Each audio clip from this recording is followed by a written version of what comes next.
En el siglo XVII, la ciudad de Sevilla era la segunda ciudad más importante de España, después de Madrid.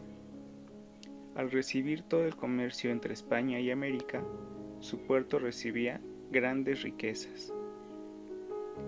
Es en esta bulliciosa ciudad en donde nace uno de los más grandes y geniales pintores de todos los tiempos, don Diego Rodríguez de Silvao Velázquez, en 1599.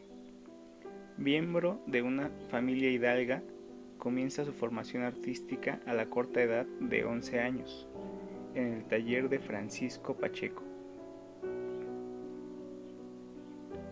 En el taller de Pacheco, Velázquez estudió durante 7 años hasta conseguir el título de pintor, en el año de 1617.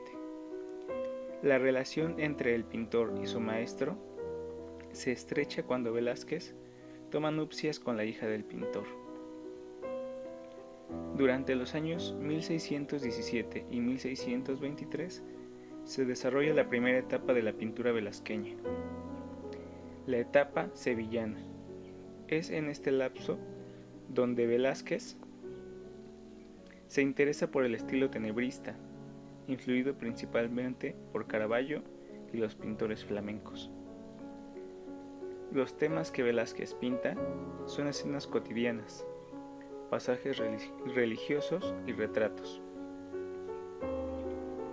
En 1623 es cuando Velázquez se va de Sevilla para trasladarse a la corte. Al recibir la noticia de que fallece uno de los pintores del rey, Velázquez toma su lugar, siendo Felipe IV su primer gran cliente y pintando al personal de la corte, entre ellos el conde duque de Olivares, siendo este el verdadero valedor de Velázquez ante el rey. Es en esta época donde surge la segunda etapa pictórica de Velázquez. Son retratos de cuerpo completo, con una gama cromática aún oscura, en donde ya puede ser visible la increíble técnica de don Diego y su afán por representar la personalidad de sus modelos. Es también en estas fechas donde pinta uno de los cuadros más emblemáticos, Los borrachos, un encargo de Felipe IV. La llegada de Rubens a España fue algo clave para Velázquez, pues es este quien invita a un viaje a Italia en donde puede observar el trabajo de los más grandes maestros italianos, siendo esto un gran cambio en la pintura de Velázquez, enriqueciendo su paleta y aumentando su técnica pictórica. En 1631, Velázquez regresa a España para de nuevo pintar para el rey, iniciando así una nueva etapa para la carrera del maestro, realizando trabajos importantes para los espacios madrileños y sin abandonar su trabajo como retratista. A lo largo de casi 20 años que dura esta etapa de Velázquez, pinta una de las más grandes piezas de la pintura española. Es aquí en donde Velázquez profundiza en la personalidad de los modelos, enfocándose en la mirada. Posteriormente, en 1649, Velázquez regresa a Italia con el fin de comprar obra para los palacios de Madrid. En este periodo, Velázquez pinta en Italia los más importantes retratos de su carrera. Uno de ellos, el Papa Inocencio X, vestido de púrpura y con una mirada cargada de energía. Es en 1651 en donde el rey pide a Velázquez regresar a España, y es en esta década en donde Velázquez pinta una de las más grandes obras, o si no, una de las más grandes obras de su carrera, Las Meninas.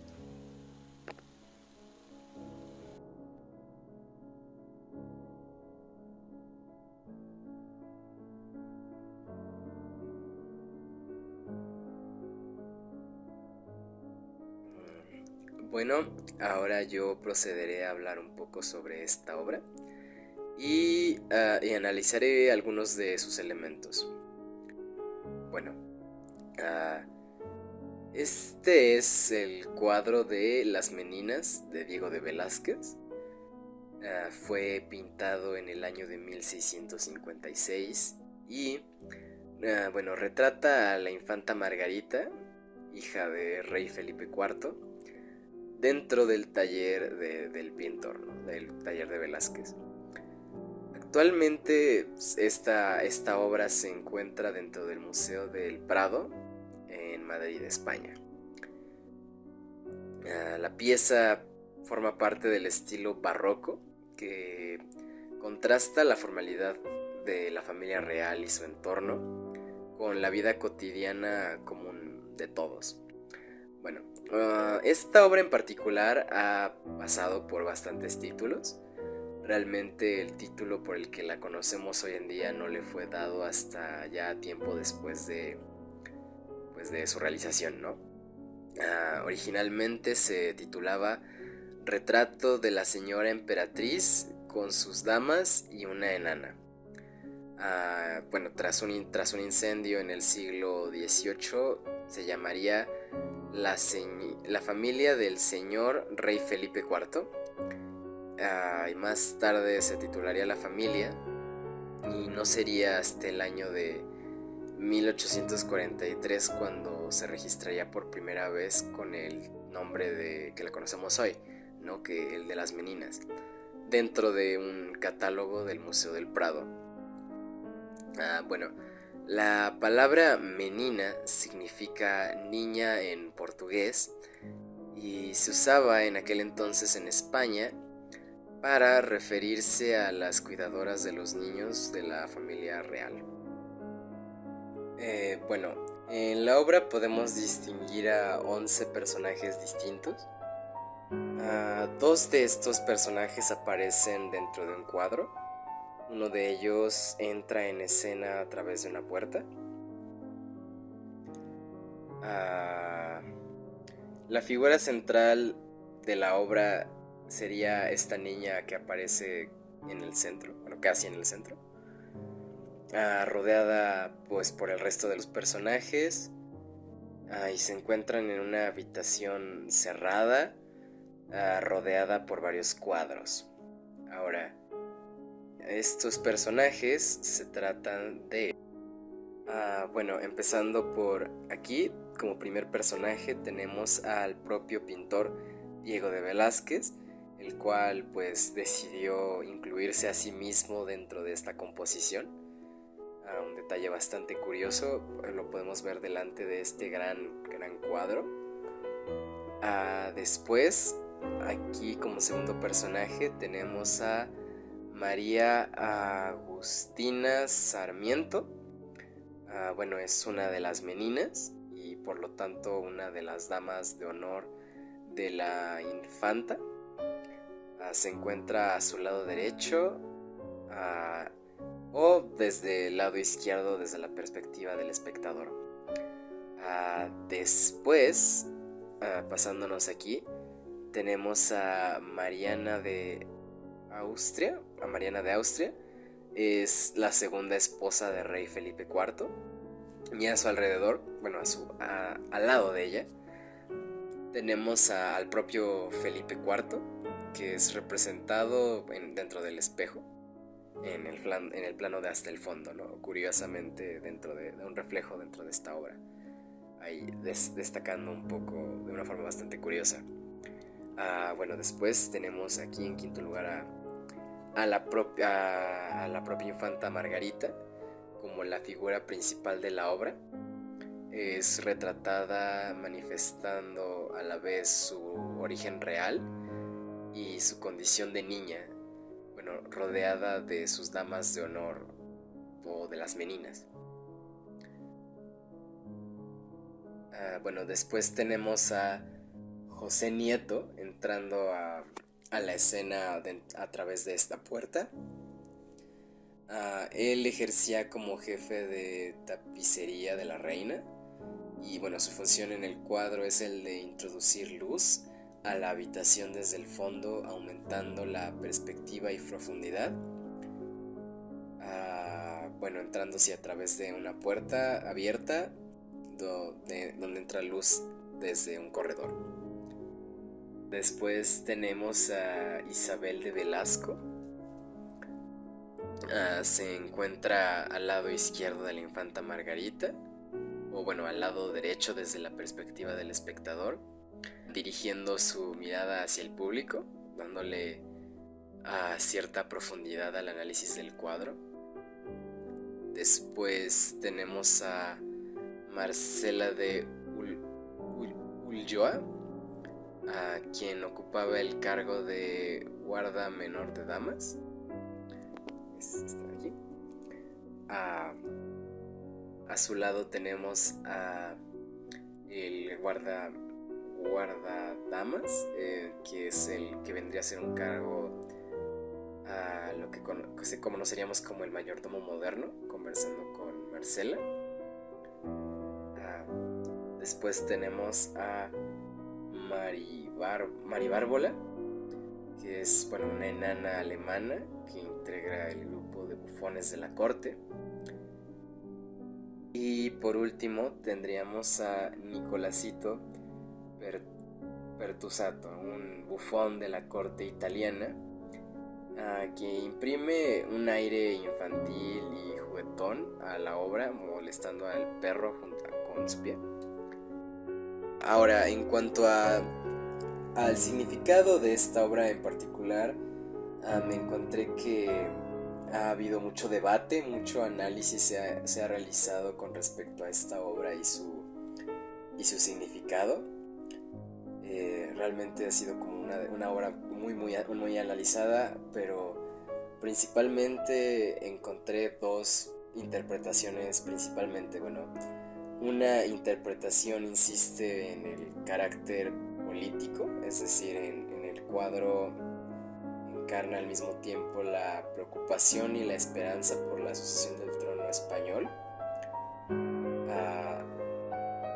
Es que otra teoría plantea que este lienzo es una alegoría del triunfo de la pintura, es decir, la idea de que la pintura ha trascendido más allá de las artes mecánicas.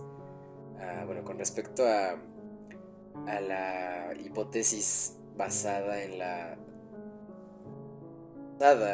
el carácter político de la obra, tomando como punto de partida la centralidad de la infanta Margarita en la composición, que se presume que expresa la salvación de la dinastía.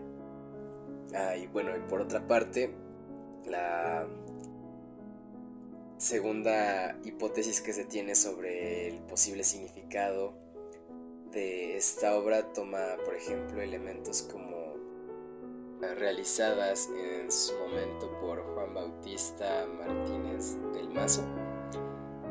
Estas obras son alegorías de la pintura y su nobleza, que enfatiza de algún modo la separación entre arte y artesanía que había comenzado en el Renacimiento. Probablemente es por esta razón que Velázquez se representa a sí mismo pensando y no actuando sobre el lienzo. De esta manera resalta la importancia de la pintura como actividad intelectual y no como actividad mecánica artesanal. Como último detalle está el hecho de que Velázquez porta además el símbolo de la Orden de Santiago, aquí. Con ello aludiendo indirectamente a su estrecha relación y a las conversaciones intelectuales que sostenía con el pintor con Felipe IV, quien abogó porque se le concediera, por quien se le aceptara dentro de la misma orden, que posteriormente sería aceptado. Y eso sería todo de mi parte.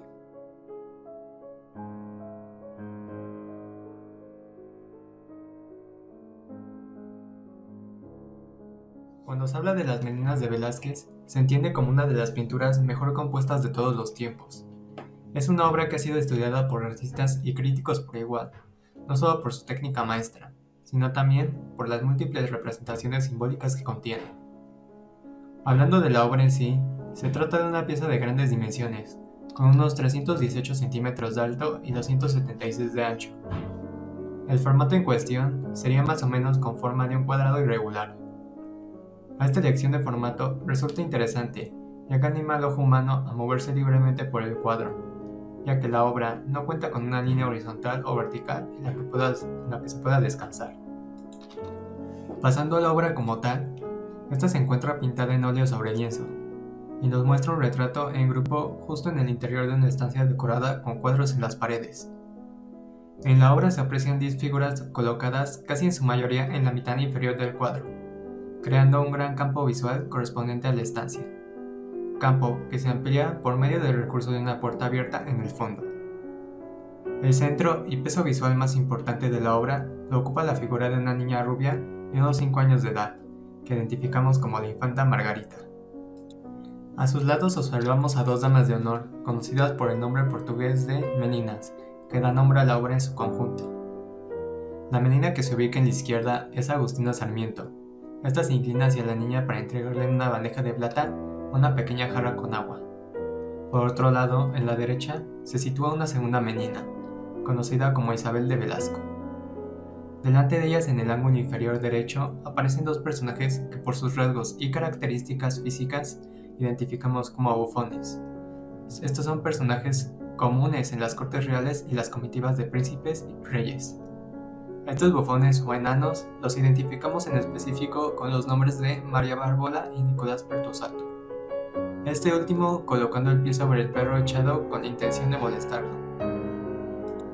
También en la obra se aprecia que detrás de Isabel Sarmiento se encuentra el pintor Diego Velázquez, quien porta las herramientas adecuadas para pintar, pinceles y paleta, pues se encuentra realizando su trabajo delante de un lienzo masivo del que solo vemos su parte trasera. Hablando sobre los planos de la obra, se dividen en tres. El primer plano consta de la infanta Margarita junto a su séquito o meninas, y los bufones o enanos. Este plano es importante, ya que es el principal eje que une la parte derecha con la izquierda del cuadro. En cuanto al segundo plano, encontramos al pintor Velázquez, el cual se encuentra pintando, y de igual manera a dos mujeres que se encuentran hablando entre sí. Una de ellas es doña Marcela de Ulloa, que fue gobernanta de las damas de la reina. Y por último, como último plano, apreciamos la puerta abierta en la cual en el umbral se encuentra don José Nieto Velázquez, que fue pariente del conocido pintor.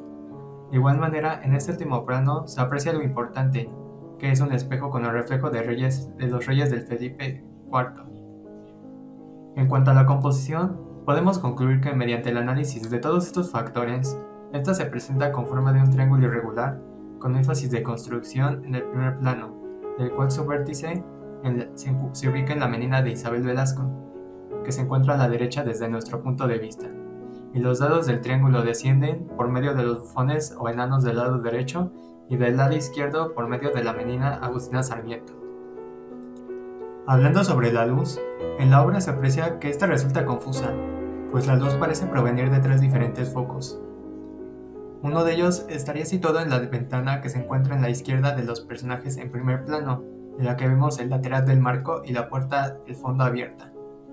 El foco principal, que sería el de la ventana que se iluminen los personajes en el primer plano, en específico la infanta Margarita, que ésta será el personaje principal de la obra.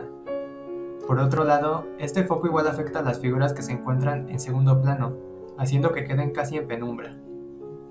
Este foco de luz en específico hace que de alguna manera la obra resulte ordenada, haciendo énfasis en los personajes del primer plano y usando el recurso de la luz para hacer una jerarquización de figuras en la obra. Otro de los focos principales de luz se encuentra en el tercer plano, específicamente en la puerta abierta, donde se encuentra don José Nieto Velázquez, y finalmente el último foco de luz se encuentra en el reflejo en donde se encuentran los reyes. De igual manera, algo a destacar sobre la luz en esta obra es que resulta de un nivel maestro, pues el pintor Velázquez capta a la perfección el espacio y ambiente de la escena mediante este recurso.